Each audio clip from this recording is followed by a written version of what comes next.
Just like with any template, the HTML we provide in the file pointed to by the state's template URL property, we can declare a controller as responsible for the view model or the behavior associated with that HTML. Suppose we have a state defined with a template URL pointing to an HTML template, home.html.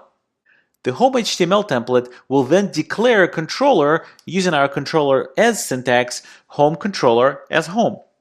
This setup is inefficient and perhaps not as elegant as it can be.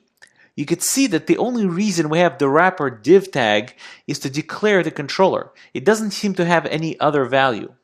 UI router allows us to pull out this declaration and define our controller directly on the state definition. You could see that now we're declaring the controller using controller as syntax directly as part of the state definition.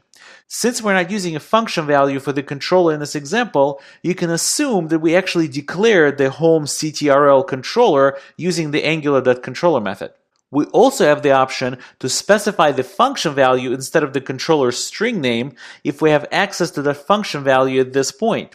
The controller as syntax can still be achieved using the controller as property that's also available to be declared as part of the state definition. Note that our home.html became slimmer. While not that common, we can even potentially reuse this home.html template with a different controller somewhere else. And that's due to the fact that we pulled out the controller declaration from the actual template. So this is definitely a much more elegant solution. Let's jump into the code editor and see an example of how this works.